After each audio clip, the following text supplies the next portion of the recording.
దేవుని పరిశుద్ధ నామమునకు మహిమ కలుగునుగాక. ప్రియులరా, ఈరోజు ఉదయకాలంలో దేవాలయమును గురించి నేర్చుకుందాము. దేవాలయములకు మరొక పేరు ఏంటంటే మందిరము అని, దేవుడు ఉండే చోటని అర్థమిస్తూ ఉంది. ఈ కాలమందు అనేకులు మతశాఖల వారు దేవాలయం అనగా మానవ నిర్మిత గోడలని, కప్పుగల కట్టడములని, వాటిని దేవాలయం అని, ఆ కట్టడం వల్ల భక్తి కలిగి ఉంటున్నారు. దీనిని బైబిల్ అంగీకరించట్లేదు. కారణం ఏంటి అని అంటే, అపోస్తుల కార్యములు 17వ అధ్యాయం 24వ వచనంలో అంటాడు, జగత్తును అందలి సమస్తమును నిర్మించిన దేవుడు తానే ఆకాశమునకును భూమికిని ప్రభువైనందున హస్తకృతమైనటువంటి ఆలయములో ఆయన నివాసము చేయుడు అనేటువంటిది. అంటే మానవుడు నిర్మించినటువంటి ఈ కట్టడంలో దేవుడు ఉండడు అనేటువంటి విషయాన్ని లూకా గారు అపోస్తుల కార్యాన్ని రాస్తూ పరిశుద్ధాత్మ చేత చాలా స్పష్టంగా తెలియచేస్తూ వచ్చాడు. ముందుగా అసలుకి దేవాలయం అంటే ఏమిటి? దేవాలయం అంటే దేవుడు ఉండే చోటు. దేవుడు ఉండే చోటు. ఉదాహరణకి మత్తయి సువార్త 18వ అధ్యాయం 20వ వచనాన్ని మనం చూసినప్పుడు, మత్తయి సువార్త 18వ అధ్యాయం 20వ వచనంలో, ఎలయనగా 2-3 నా నామమును ఎక్కడ కూడి ఉంటున్నారో అక్కడ నేను ఉండునని చెప్పేసి యేసుక్రీస్తు వారు వాగ్దానం చేశారు. 2-3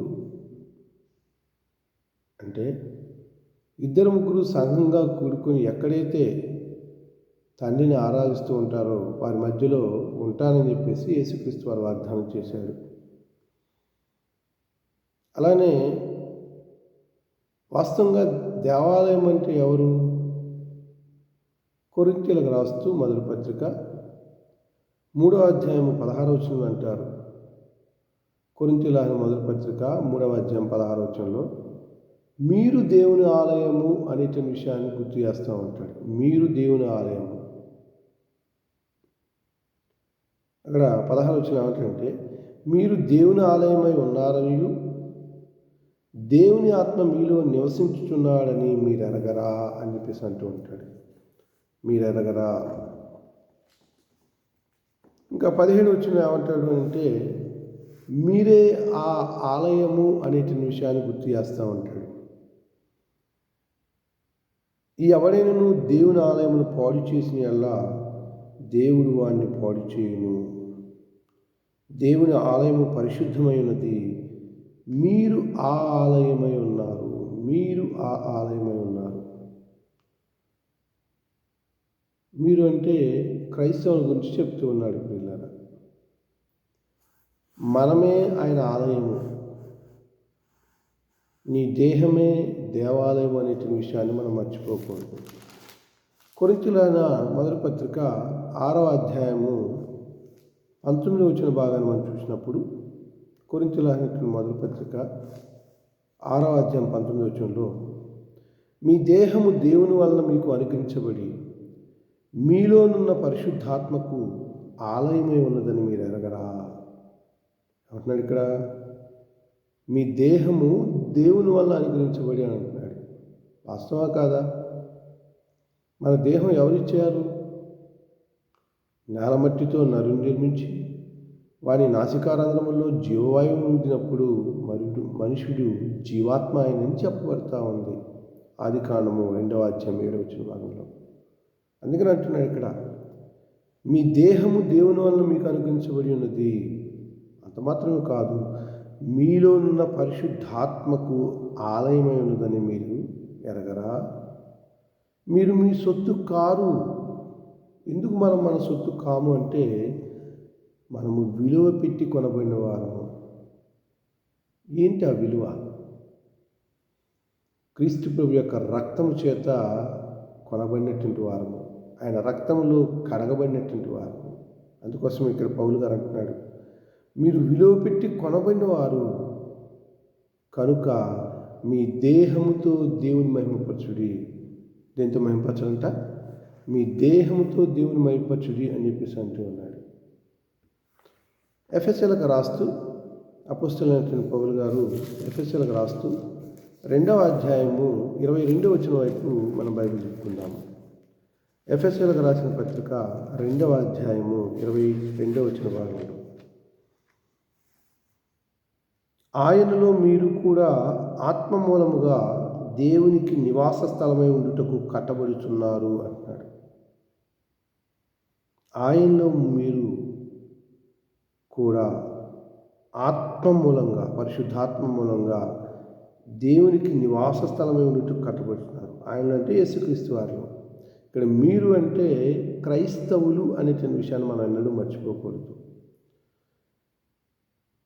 ఇక్కడ క్రీస్తు ప్రభువులో క్రైస్తవులమైనట్టు మనము పరిశుద్ధాత్మ దేవుని యొక్క మూలముగా దేవునికి నివాస స్థలమై ఉన్నట్లు కట్టబడి ఉన్నాము అనే విషయాన్ని ఇక్కడ తెలియజేస్తూ ఉన్నాడు.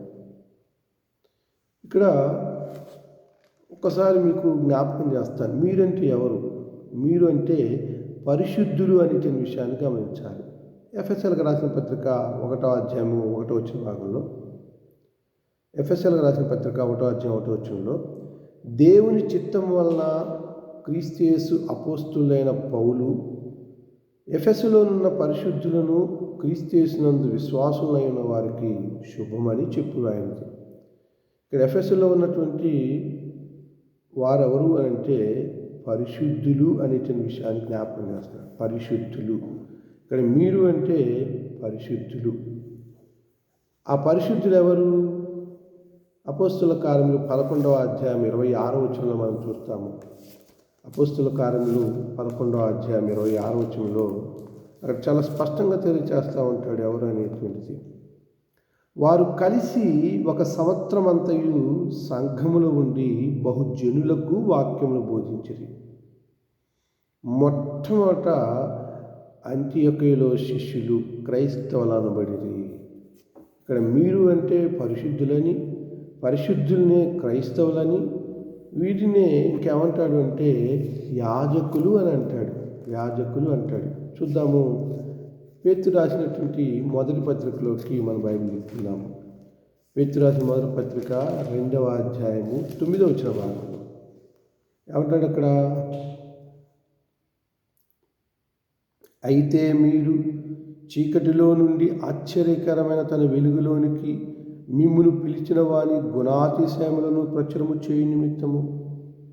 అయితే మీరంటే మరలా ఇక్కడ క్రైస్తవుల గురించి మాట్లాడుతూ ఉన్నాడు, పరిశుద్ధుల గురించి మాట్లాడుతూ ఉన్నాడు పేతురు గారు. అయితే మీరు చీకటిలో నుండి, చీకటి అంటే పాపములో నుండి, దాని అధికారైనటువంటి అపవాది చేతిలో నుండి అని అర్థం, ఆశ్చర్యకరమైనటువంటి వెలుగులోనికి, అంటే వెలుగు అనగా క్రీస్తు ప్రభు, రక్షణలోనికి మిమ్మును పిలిచిన వాని గుణాతిశయములను ప్రచురణ చేయనిమిత్తము. మనల్ని దేవుడు ఎలా పిలిచాడు అంటే దేవుని యొక్క వాక్యము ద్వారా మనల్ని పిలిచాడు. కళా రూపంలోనో దర్శన రూపంలోనో దేవుడు మనం పిలవలేదు. మనం ఎలా పిలుస్తూ వచ్చాడంటే ఖచ్చితంగా దేవుని యొక్క వాక్యము ద్వారానే మనల్ని పిలుస్తూ వచ్చాడు. ఆ పిలిచినటువంటి దేవుని యొక్క గుణాతిశయములను, ఆయన గుణ లక్షణాలను, అదృశ్య దేవుని యొక్క నిత్యశక్తియు దేవత్వమును గుర్చినటువంటి విషయాలు తెలియచేయుటను ప్రచురము చేయుటకును నిమిత్తము మనం ఎవరము అంటే ఏర్పరచబడిన వంశమును, రాజులైన యాజక సమూహమును, పరిశుద్ధ జనమును, దేవుని సొత్తైన ప్రజలై ఉన్నారు. చూడండి, దేవుని ఆలయం పరిశుద్ధమైనది. మీరు ఆ ఆలయమై ఉన్నారు అంటే, మీరు అంటే ఎవరంటే ఇక్కడ పరిశుద్ధులని, క్రైస్తవులని, వారే రాజులైన యాజక సమూహం, ఏర్పరచబడినటువంటి వంశము. పరిశుద్ధ జలము దేవుని సొత్తైన ప్రజలు. కాబట్టి మొదటి పేతురు పత్రిక 2:9 ప్రకారంగా మీరు అంటే యాజకులు, దేవునికి బలి అర్పణలు అర్పించేవారు. భౌతిక సంబంధం బలి అర్పణలు కాదు, కానీ ఆత్మ సంబంధమైనటువంటి ప్రార్థన విజ్ఞాపనల్ని అర్పించేవారిని మీరు అని చెప్పేసి చెప్తూ ఉన్నాడు. ఇకపోతే రెండవదిగా ఆత్మ సంబంధమైన మందిరం ఏంటి? ఆత్మ సంబంధమైన మందిరము. ఈ ఆత్మ సంబంధమైన మందిరము బలు అర్పించుటకు పరిశుద్ధ యాజకులుగా ఉన్నట్లు మీరు సజీవమైన రాళ్ళ వలె ఆత్మ సంబంధమైన మందిరముగా కట్టబడుచున్నారు అనే విషయాన్ని మరలా పేతురు రాసినటువంటి మొదటి పత్రికలోనే మాట్లాడుతూ ఉంటాడు. రండి, పేతురు రాసిన మొదటి పత్రిక 2వ అధ్యాయము 5వ వచన భాగంలో మనం చూసినప్పుడు 5వ వచనంలో యేసుక్రీస్తు ద్వారా దేవునికి అనుకూలములకు ఆత్మ సంబంధమైన బలులను అర్పించుటకు, యేసుక్రీస్తు ద్వారా దేవునికి అనుకూలములకు ఆత్మ సంబంధమైన బలులను అర్పించుటకు పరిశుద్ధ యాజకులుగా ఉన్నట్లు మీరును సజీవమైన రాళ్ళ వలె నుండి ఆత్మ సంబంధమైన మందిరంగా కట్టబడుచున్నారు. మీరును సజీవమైన రాళ్ళ వలె ఉండి ఆత్మ సంబంధమైన మందిరంగా కట్టబడుతున్నారు. ఇక్కడ మీరు అంటే ఇందాక మనం చూసాము. ఆత్మ సంబంధమైన మందిరం ఎవరు అంటే, 1 యాజకులు, 2 సజీవమైన రాళ్ళు. సజీవమైన రాళ్ళు అంటే భౌతిక సంబంధమైనటువంటి రాళ్ళ గురించి మాట్లాడదు. సజీవమైన రాళ్ళు ఎవరు అంటే విశ్వాసులు అనేటువంటి విషయాన్ని. అంటే ఒక మందిరం కట్టబడాలి అని అంటే ఆ కట్టబడుతున్నటువంటి మందిరానికి సజీవమైనటువంటి రాళ్ళ వలె మనం ఉండాలి. మన ద్వారా యాజకుడు దేవుని యొక్క గురించిన సమాచారాన్ని తెలియచేయటం ద్వారా రక్షణ పొంది మనం ఆత్మ సంబంధమైన మందిరంగా మార్చబడుతున్నాము అనేటువంటి విషయాన్ని మనం గమనించాలి. ఇకపోతే మందిరం అంటున్నాడు. మందిరం అంటే ఏంటి? మందిరం అంటే ఏంటి? రండి, తిమోతి రాసినటువంటి మొదటి పత్రిక 3వ అధ్యాయము 15వ వచన భాగాన్ని ధ్యానం చేద్దాము. తిమోతి రాసినటువంటి మొదటి పత్రిక 3వ అధ్యాయము 15వ వచన భాగంలో మనం చూసినప్పుడు, శీఘ్రముగా నీ వద్దకు వత్తునని నిరీక్షించున్నాను, అయినను నేను ఆలస్యం చేసిన ఎలా. ఇక్కడ పౌలు గారు తిమోతికి మొదటి పత్రిక రాస్తూ చెప్తూ ఉన్నాడు. శీఘ్రముగా నీ వద్దకు వత్తునని నిరీక్షిస్తూ ఉన్నాను, అయినను నేను ఆలస్యం చేసినట్లయితే, ఓ తిమోతి నీ దగ్గర రావటం నాకు ఆలస్యమైనట్లయితే వివరిస్తున్నాడు. దేవుని మందిరములో అనగా జీవముగా దేవుని సంఘము అనే విషయాన్ని తెలుస్తున్నాడు. దేవుని మందిరం అంటే ఏంటంటే ప్రియులారా, జీవము గల దేవుని సంఘములో జనులేలాగు ప్రవర్తించవలెనో అది నీకు తెలియవలనని ఈ సంగతులు నీకు రాయచున్నాను. ఆ సంఘము సత్యమునకు స్తంభమును ఆధారమునైనది అని అంటాడు. అంటే ఇక్కడ మందిరము అంటే ప్రియులారా, అది జీవము గల దేవుని సంఘము అనేటువంటి విషయాన్ని మనం గమనించాలి. ఇక్కడ ఆత్మ సంబంధమైనటువంటి మందిరం అంటే జీవము గల దేవుని సంఘము అనే విషయాన్ని మనం రూఢీపరుస్తున్నాము. అయితే మూడవదిగా, దేవుని ఆలయము ఎందుకు పరిశుద్ధమైంది? ప్రశ్న. దేవుని ఆలయము ఎందుకు పరిశుద్ధమైంది? ఇందాక మనం చూసాము, కొరింథీయులకు మొదటి పత్రిక 3వ అధ్యాయాన్ని మనం గమనించినప్పుడు 17వ వచనంలో అక్కడ అపోస్తలుడైన పౌలు చాలా అద్భుతమైనటువంటి లేఖనాన్ని తెలియజేస్తూ ఉంటాడు. రండి, కొరింథీయులకు మొదటి పత్రిక 3వ అధ్యాయం 17వ వచన భాగం చూసినప్పుడు, ఎవడైనను దేవుని ఆలయమును పాడు చేసినట్లయితే, ఎవడైనను దేవుని ఆలయమును పాడు చేసిన ఎలా దేవుడు వాడిని పాడు చేయను. దేవుని ఆలయము పరిశుద్ధమైనది, మీరు ఆ ఆలయమై ఉన్నారు. ప్రశ్న. ఎందుకు దేవుని ఆలయము పరిశుద్ధమైంది? నెంబర్ 1, ఎందుకు దేవుని ఆలయం పరిశుద్ధమైంది అని అంటే, పరిశుద్ధుడైనటువంటి క్రీస్తు దాన్ని స్థాపించినందున, క్రీస్తు ప్రభువు దాన్ని స్థాపించినందున ఆ ఆలయం పరిశుద్ధమైంది. మత్తయి సువార్త 16వ అధ్యాయంలోకి మనము ఒకసారి మన బైబిల్ నిప్పుకున్నట్లయితే, మత్తయి సువార్త 16వ అధ్యాయం 13వ వచనం నుంచి మనం ధ్యానిద్దాము. 13వ వచనంలో ఏం జరుగుతుంది అక్కడ? యేసుక్రీస్తు వారు పిలుపు అనేటువంటి ప్రాంతాలకు వచ్చాడు. యేసుక్రీస్తు వారు పిలుపు కైసర ప్రాంతాలకు వచ్చినప్పుడు మనిషి కుమారుడు ఎవడని జనులు చెప్పుకొనిచున్నారని తన శిష్యుల్ని అడగగా, శిష్యుని అడుగుతూ వచ్చాడు. మనిషి కుమారుడు అంటే ఇక్కడ ఎవరు? యేసుక్రీస్తు వారు. మనిషి కుమారుడు ఎవరని చెప్పేసి నన్ను వెంబడిస్తున్న జనులు ఉన్నారు కదా, ఏమనుకుంటున్నారని చెప్పేసి శిష్యులు అడిగినప్పుడు ఆ శిష్యుల్లో కొందరు ఏం చెప్తున్నారంటే, వారు కొందరు బాప్తిసం ఇచ్చే యోహాను, కొందరు ఏలియా అని, కొందరు ఇర్మియా అని, లేక ప్రవక్తలలో ఒకడని చెప్పుకొనిచున్నారని. ఏమంటున్నారు? బాప్తిసం ఇచ్చే యోహాను అని అంటున్నారు, ఇర్మియా అంటున్నారు, ఏలియా అంటున్నారు, ప్రవక్తలలో ఒకడని చెప్పేసి చెప్పుకున్నారు. ఎవరు? జనులు. మరలా యేసుక్రీస్తు వారు ప్రశ్నించాడు. అందుకైతే మీరైతే నేను ఎవడనని చెప్పుకొనిస్తున్నారని వారిని అడుగు. మరలా క్రీస్తు ప్రభు శిష్యులు అడుగుతున్నాడు. సరే, ప్రజలు అలా అనుకున్నారులే, ఇంతకాలం నేను బోధించే బోధలు విన్నారు, నేను చేసే సూచక్రియలు చూశారు, నాతో పాటు అన్నపానములు చేశారు, అయితే మీరేమనుకుంటున్నారు నన్ను గురించి? మీరేమనుకుంటున్నారని అడిగినప్పుడు అందుకు సీమోను పేతురు నీవు సజీవులకు దేవుని కుమారుడైన క్రీస్తు అని చెప్పాను. ఎవరంటేనా? సజీవుడైనటువంటి దేవుని కుమారుడైన క్రీస్తు అని చెప్పాను. అందుకు యేసు, సీమోను బరయోనా నీవు ధన్యుడవు అని అంటున్నాడు. అంటే ఈ పేతురు అనుబడిన సీమోను ఉన్నాడు కదా, ఈయన బరయోని యొక్క కుమారుడు. ప్రియులరా, ఓ సీమోను బరయోనా నీవు ధన్యుడవు, పరలోకమందున నా తండ్రి ఈ సంగతి నీకు బయలుపరిచినే కానీ నరులు నీకు బయలుపరచలేదు. మత్తయి సువార్త 16వ అధ్యాయం 18వ వచనం కీలకమైనటువంటి. ఎందుకు దేవుని ఆలయం పరిశుద్ధమైంది అని అంటే, పరిశుద్ధుడైనటువంటి క్రీస్తు వాగ్దానం చేత స్థాపించబడింది. పిల్లరా, 18వ వచనం అంటాడు, మరియు నీవు పేతురు, ఈ బండ మీద నా సంఘమును కట్టుదును, పాతాళలోక ద్వారము దాని యొక్క నిలవనేరవని నీతో నిశ్చయముగా చెప్పుచున్నాను. మరియు నీవు పేతురు అనేటువంటి మాటకు రాయి అని అర్థం. పేతురు అనే మాటకు రాయి అని అర్థం. అయితే ఈ బండ మీద నా సంఘమును కట్టుదునని చెప్పేసి అన్నాడు.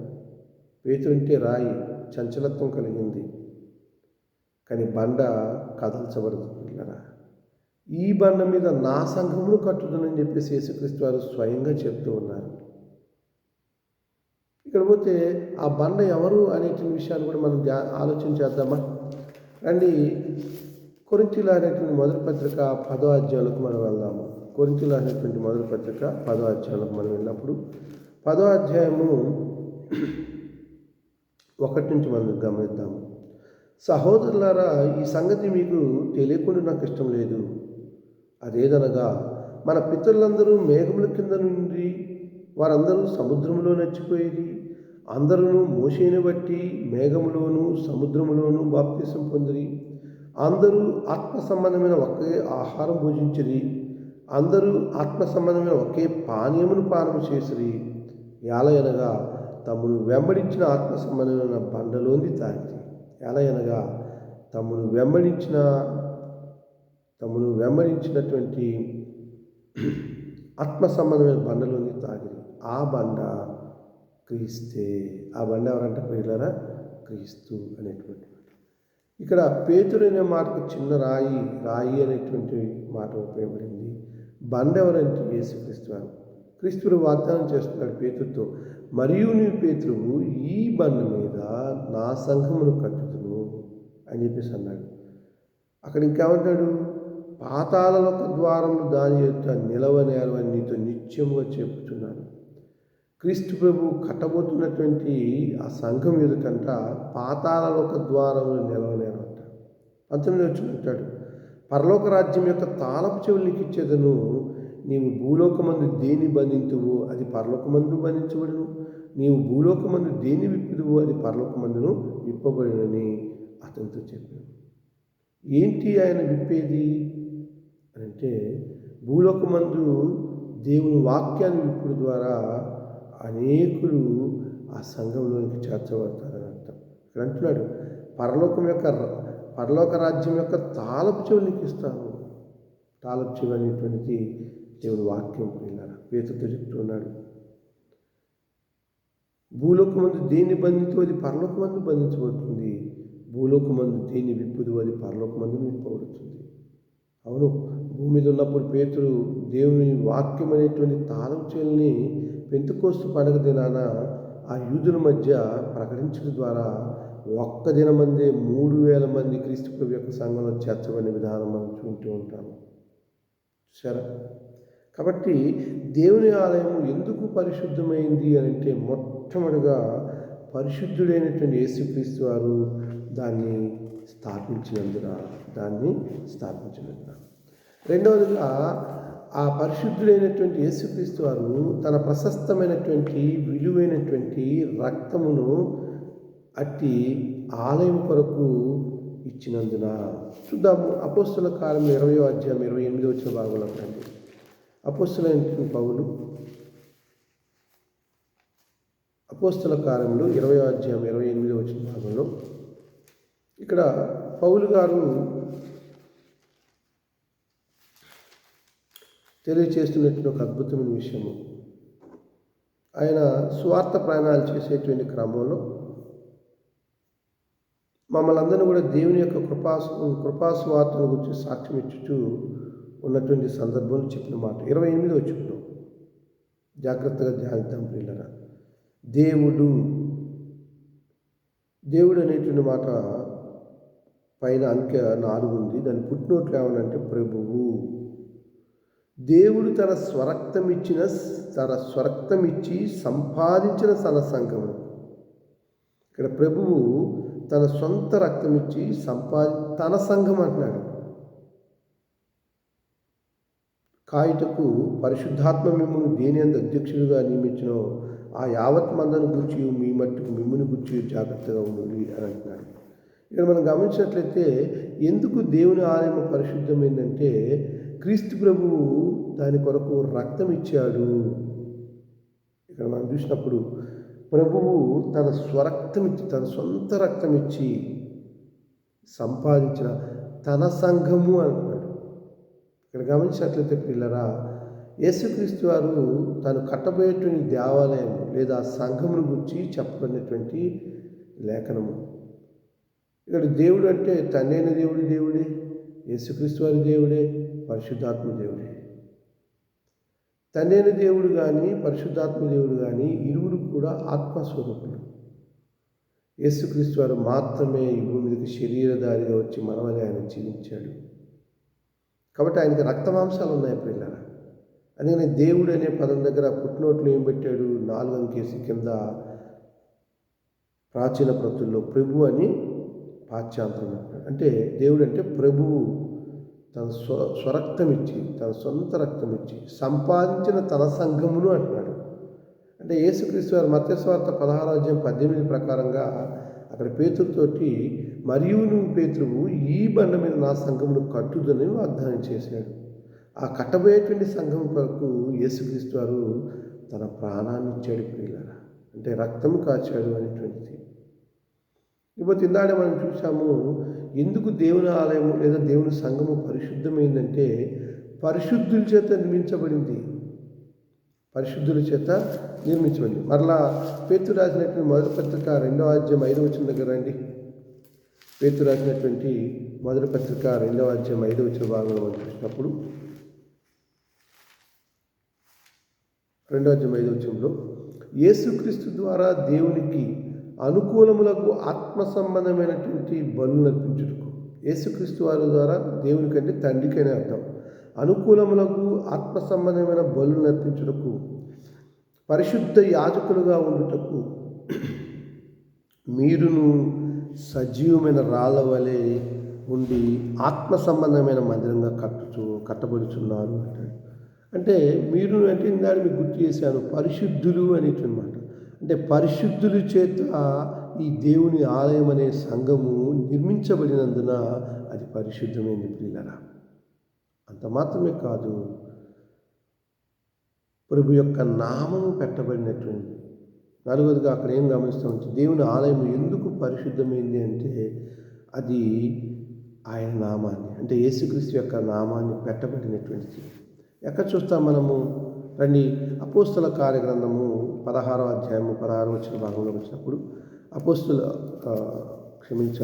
రోమిలి రాసిన పత్రిక 16వ అధ్యాయం 16వ వచనంలో మనం చూసినప్పుడు, రోమిలి రాసిన పత్రిక 16వ అధ్యాయం 16వ వచనంలో అక్కడ అంటాడు, పవిత్రమైన ముద్దు పెట్టుకొని ఒకరికొకరు వందనములు చేయుడి. పవిత్రమైన ముద్దు పెట్టుకుని ఒకరికొకరు వందనములు చేయుడి. క్రీస్తు సంఘములనియు మీకు వందనములు చూపుచున్నవి. బైబిల్లో వ్రాయబడినటువంటి ఒక గొప్ప మాట. ఏ సంఘాలు వందనాలు చెప్తున్నాయి? కేంక్రేలో ఉన్న సంఘ పరిచారకు ఫిబే, మన సహోదరి, పరిశుద్ధులకు తగినట్లుగా ప్రభు ముందు చేర్చుకుని, ఇలాగూ మనం చూసుకుంటే అక్కడ చాలామంది ఒకరికొకరు వందనాలు చెప్పుకున్నట్టుగా మనం ఉంది. ఎలా వందనాలు చెప్పారు? వందనాలక్క, వందనాలు చెల్లి అని చెప్పుకోవాలి. అయితే ఈనాడు దీన్ని మర్చిపోయి ప్రైజ్ లార్డ్ అంటున్నారు. ప్రైజ్ లార్డ్ అంటే దేవుణ్ణి స్తుతించండి లేదా దేవుని స్తోత్రం అని అర్థం. దేవునికి చెల్లించాలి, మనుషులకు చెల్లిస్తున్నారు. ఇది అపవాది నేర్పినటువంటి ఒక తప్పుడు ఆచారం. సరే, ఇక్కడ ఏమన్నాడు? పవిత్రమైన ముద్దు పెట్టుకుని. నిజంగా క్రైస్తవులు అనేటువంటి వారు ఎలాంటి మనస్తత్వాన్ని కలిగి ఉన్నారంటే పవిత్రమైన హృదయులు వారిలో ఎట్టి పరిస్థితుల్లో అంటాడు పవిత్రమైన ముద్దు పెట్టుకుని. అంటే ముద్దు పెట్టుకునేటువంటి దాంట్లో ఏమాత్రం కూడా కామంతో కూడింది కాదు, అది పవిత్రమైనది. ఇక్కడ అదే చెప్తున్నాడు, పవిత్రమైన ముద్దు పెట్టుకుని ఒకరికొకరు వందనములు చేయుడి. క్రీస్తు సంఘములనియు మీకు వందనములు చెప్పుచున్నవి. ఇక్కడ ప్రియులారా, మనం ఇప్పటివరకు చూసినటువంటి మాటలను బట్టి ఎందుకు దేవుని ఆలయం పరిశుద్ధమైంది లేదా దేవుని సంఘము పరిశుద్ధమైంది అని అన్నప్పుడు, పరిశుద్ధుడైనటువంటి క్రీస్తు దాన్ని స్థాపించాడు. పరిశుద్ధుడైనటువంటి క్రీస్తు తన విలువైనటువంటి రక్తాన్ని ఆ యొక్క సంఘం కొరకు అర్పించాడని, పరిశుద్ధులైనటువంటి వారి చేత ఆ యొక్క జీవము గల దేవుని సంఘము లేక దేవాలయము నిర్మించబడినందున, లేకపోతే ఆయన పేరు పెట్టబడినందున. ఎందుకనంటే యేసుక్రీస్తు వారు తన సొంత రక్తం ఇచ్చి తన సంఘాన్ని కట్టాను అని అంటున్నాడు. కాబట్టి న్యాయమేనా? ఈ భూమి మీద ఉన్నటువంటి కొన్ని వేల సంఘాలు ఉన్నాయి. ఆ వేల సంఘాలకు అతీతంగా క్రీస్తు ప్రభు పేరు పెట్టి, క్రీస్తు ప్రభు రక్తం ఇచ్చి, క్రీస్తు ప్రభు వాగ్దానం చేసినటువంటి సంఘములకు ఆయన పేరు పెట్టడము సమంజసమే అంటే ఖచ్చితంగా ఇది మనం చేసిన పని కాదు, కానీ పరిశుద్ధాత్ముడే దాన్ని రివీల్ చేస్తూ వచ్చాడు. అదే సంఘము అంటే ఆ దేవుని ఆలయం ఏంటంటే క్రీస్తు సంఘము అనేటువంటి విషయాన్ని. నా ప్రియ దేవుని పిల్లరా, ఎవడైనాను క్రీస్తు సంఘమును పాడు చేసినట్లయితే దేవుడు వాడిని పాడు చేస్తాడు. నాలుగవదిగా మనం ఏం గమనిస్తున్నామంటే దేవుని ఆలయమును పాడు చేయరాదు. కొరింథీయుల మొదటి పత్రిక 3వ అధ్యాయం 17వ వచనంలో చూస్తాం. దేవుని ఆలయం అంటే ప్రభు సంఘాన్ని ఎవరు కూడా పాడు చేయకూడదు. తిమోతి రాసినటువంటి 2వ పత్రికలో వద్దాము. తిమోతి రాసిన 2వ పత్రిక 2వ అధ్యాయము 18 వచ్చిన భాగం మనం చూసినప్పుడు, 2వ అధ్యాయము 18 వచ్చిన భాగంలో, తిమోతి రాసిన 2వ పత్రిక 2వ అధ్యాయం 18 వచనంలో, వారు పునరుద్ధానము గతించినని చెప్పుచు సత్య విషయము తప్పిపోయి కొందరి విశ్వాసమును చెరుపుచున్నారు. ఇక్కడ మనం గమనించినప్పుడు వారు పునరుద్ధానం గతించదని చెప్పుచు సత్యం విషయము తప్పిపోయి కొందరి విశ్వాసమును చెరుపుచున్నారు. సంఘమును చెదరకొడుతున్నారు. విశ్వాసులను, సంఘం అంటే మరొకరు కాదు. సంఘము అనేటువంటి మాటకు గ్రీకులో ఎక్లీషియా అనే పదం వాడతాడు. దానికి అర్థం ఏంటంటే వెలుపులకు పిలువబడిన వారు. ఇంగ్లీష్లో కాల్డ్ అవుట్ పీపుల్ అంటారు. ఇంకా దాన్ని చర్చ్ అంటారు. Church means called out people. అంధకార సంబంధమైన అధికారంలోంచి క్రీస్తు యొక్క రాజ్యంలోనికి పిలువబడిన వారు సంఘము. ఆ సంఘములో ఉన్నటువంటి విశ్వాసులు ఏం చేస్తారంటే వీరు సత్యం విషయం తప్పిపోయి కొందరు విశ్వాసాన్ని చెరుపుచున్నారు అని చెప్పేసి అంటూ ఉన్నాడు. అలానే దేవుని ఆలయమును పాడు చేయకూడదు అని చెప్పినటువంటి క్రమంలో అపోస్తల కార్యములు 20వ అధ్యాయం 29 వచ్చిన భాగాన్ని చూడండి. అపోస్తల కార్యములు 20వ అధ్యాయము 29 వచనంలో మనం ఇలా చదువుకున్నాము. దేవుడు తన స్వరక్తమిచ్చి సంపాదించిన తన సంఘమును కాయటకు పరిశుద్ధాత్మ మిమ్మును దేని అందు అధ్యక్షులుగా నియమించిన ఆ యావత్ మందను గుచ్చి మీ మట్టుకు మిమ్మును గుచ్చి జాగ్రత్తగా ఉండు అని చెప్పేసి ఇక్కడ పౌలు గారు చెప్పిన తర్వాత 29వ వచనంలో చెప్తాడు, నేను వెళ్ళిపోయిన తర్వాత క్రూరమైన తోడేళ్ళు మీలో ప్రవేశించిన నాకు తెలియను. వారు మందను కనికరింపరు, మరియు శిష్యులను తమ వెంట ఈడ్చుకుని పోవాలని వంకర మాటలు పలుకు మనుషులు మీలోనే బయలుదేరుతారు. చూడండి, ఎప్పుడైతే క్రీస్తు ప్రభువు స్థాపించబడిందో ఆయన రక్తం చేత ఆ స్థాపించబడిన తర్వాత మీరు జాగ్రత్తగా ఉండాలి అనే విషయాన్ని హెచ్చరిస్తూ, నేను వెళ్ళిపోయిన తర్వాత మీలో అనేకులు ఆ క్రూరమైన తోడేళ్ళు, అంటే తోడేళ్ళ యొక్క స్వభావం ఏంటంటే క్రూరమైనటువంటి. వాస్తవంగా తోడేలు ఒక జంతువుని వేటాడాలంటే ఒంటరిగా పోదు, గుంపుగా వెళ్ళి వేటాడతాయి. అలాగే ఆ తోడేలు స్వభావం కలిగినటువంటి మనుషులు కూడా గుంపులుగా వచ్చి మరి ఆ యొక్క వ్యక్తిని విశ్వాసంలో నిలిచినటువంటి వారి యొక్క విశ్వాసాన్ని చెడగొడతారు అనేటువంటి విషయాన్ని ఇక్కడ గుర్తు చేస్తూ ఉన్నాడు. అంటున్నాడు 29వ వచనంలో, నేను వెళ్ళిపోయిన తర్వాత క్రూరమైన తోడేలు మీలో ప్రవేశించిన నాకు తెలియను. వారు మందను కనికరింపరు. మంద అంటే ఇక్కడ సంఘమును కనికరింపరు అనేటువంటి విషయాన్ని చెప్తున్నాడు. కాబట్టి దేవుని ఆలయమును పాడు చేయకూడదు. ఎవడైనా దేవుని ఆలయంలో పాడు చేసినట్లయితే దేవుడు వారిని పాడు చేస్తాను అని అంటున్నాడు. 5వదిగా, ఇప్పుడు దేవాలయం అని మనం మాట్లాడుతున్నాం కాబట్టి మన ధర్మశాస్త్ర కాలంలో దావీదు దేవుని కొరకు ఒక మందిరాన్ని దేవాలయాన్ని కట్టాలని యోచించాడు. కానీ దావీదు యొక్క చేతులు రక్తంతో నిండి ఉన్నందున నీ గర్భం నుంచి వచ్చినటువంటి నీ సంతతి ద్వారా ఆ మందిరం కట్టబడుతుందని చెప్పేసి దేవుడు వాగ్దానం చేశాడు. ఆ వాగ్దాన క్రమంలోనే సొలొమోను మరి ఆ యెరూషలేములో గొప్ప దేవాలయాన్ని కట్టినట్టుగా మనకు తెలుసు.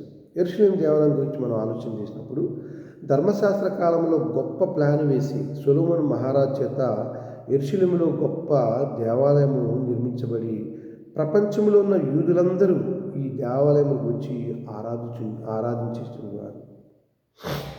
దేవాలయ యొక్క నిర్మాణం గురించి మనం ఆలోచన చేసినప్పుడు రాజుల మొదటి గ్రంథము 6వ అధ్యాయం 38వ వచనంలో ఒక గొప్ప ప్లాన్ వేశాడు పిల్లరా. దాని కొరకు నాణ్యమైనటువంటి దేవదారు సర్వక్షమాలను ఉపయోగించారు. ఇంకా వెలగల రాళ్ళు, బంగారము, ఇంకా ఆ దేవాలయం నిర్మించడానికి పనిచేసే పని వాళ్ళు ఎంతమంది అంటే 1,80,000 మంది. అనేక మంది శిల్పకారులు, వీళ్ళని గైడ్ చేసేటువంటి అధికారులు ఎంతమంది అంటే 3,300 మంది. ఇలాగూ యెరూషలేములో కట్టబడినటువంటి ఆ అద్భుతమైనటువంటి దేవాలయము కట్టబడటానికి పట్టిన కాలం 7 సంవత్సరాలు ప్రియులారా. అంటే నిర్మాణ కాలం 7 సంవత్సరాలు. ఇంతటి దేవాలయం ప్రపంచంలో మరెక్కడా లేదు.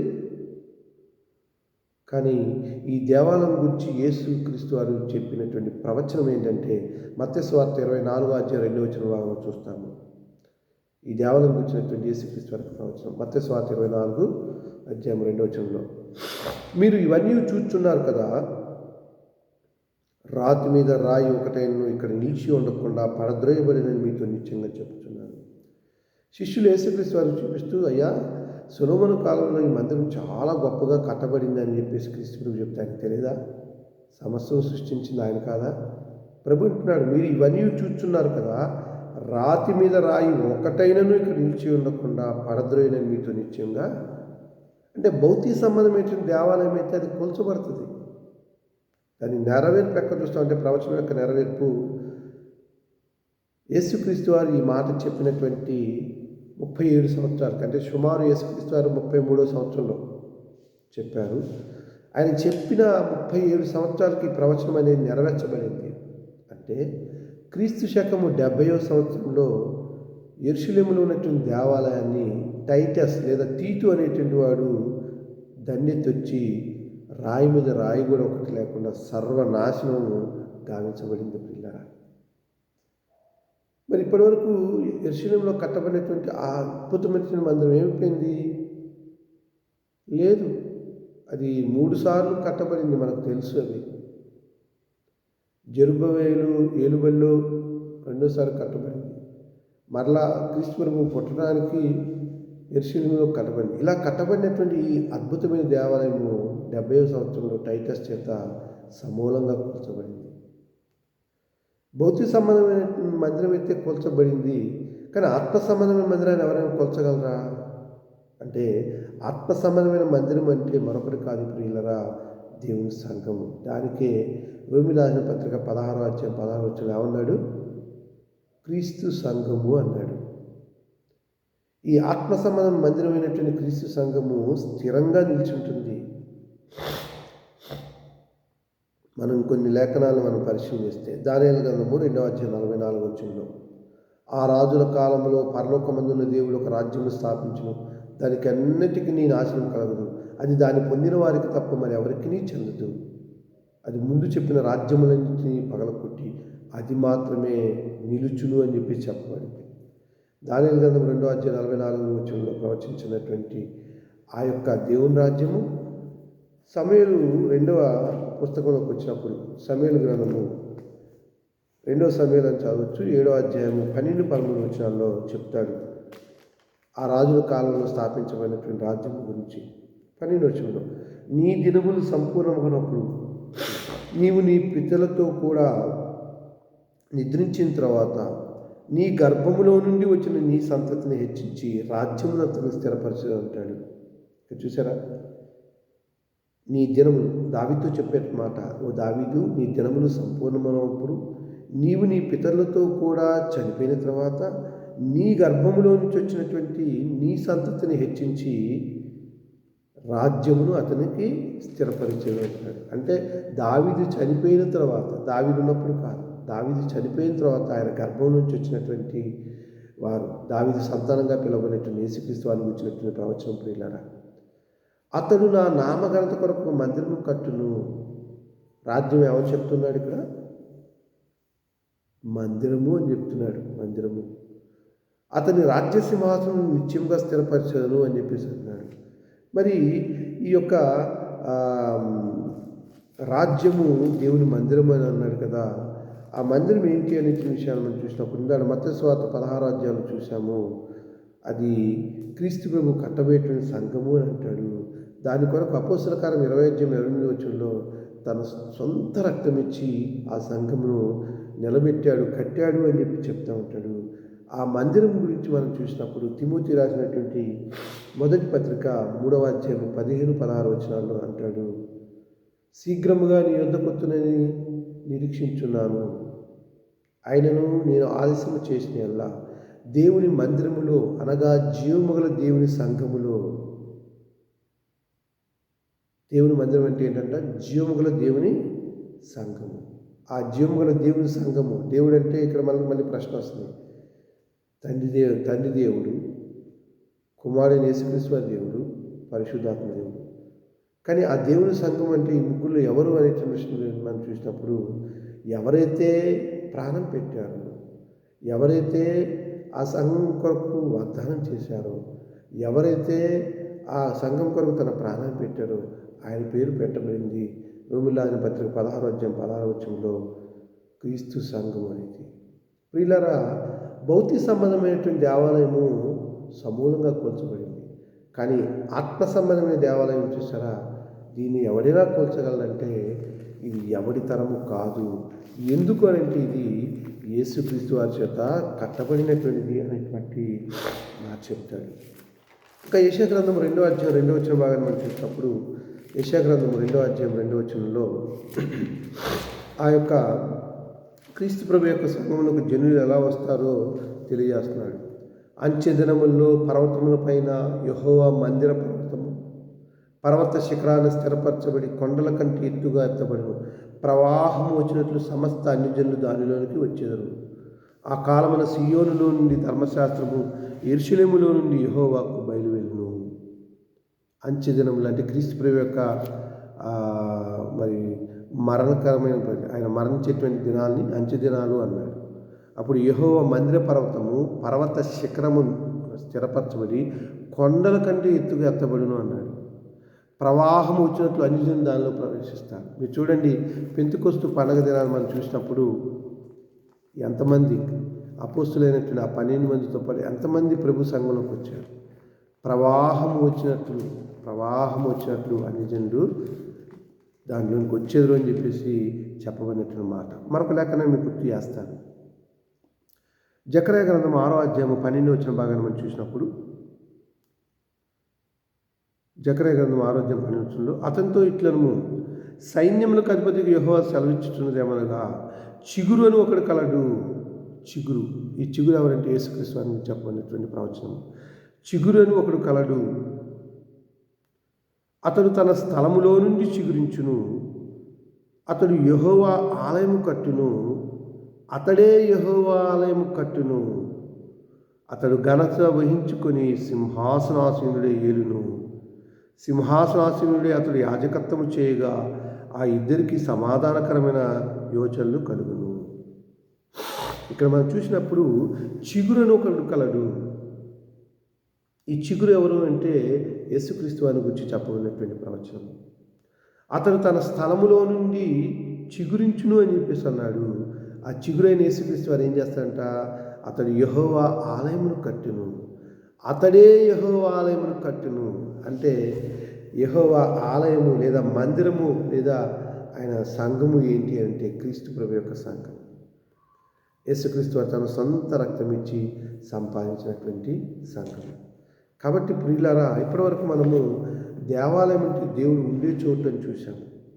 భౌతిక సంబంధమైన దేవాలయాల్లో దేవుడి నివాసం చేయడు. మనకు తెలుసు, సొలొమోను చేత కట్టబడినటువంటి దేవాలయము 70 సంవత్సరంలో సమూలంగా నాశనం కావించబడింది. కానీ ఆత్మ సంబంధమైనటువంటి సంఘం చూసారా, దేవాలయం, ఆత్మ సంబంధ దేవాలయం, దాన్ని కట్టినది దేవుడు, కట్టించింది దేవుడు, కట్టింది యేసుక్రీస్తు వారు. దాని కొరకు తన విలువైనటువంటి ప్రాణాన్ని పెట్టాడు. దీనిలో వచ్చేటువంటి మరి విశ్వాసులు వారంతా పరిశుద్ధుల చేత నిర్మించబడినటువంటి వారు.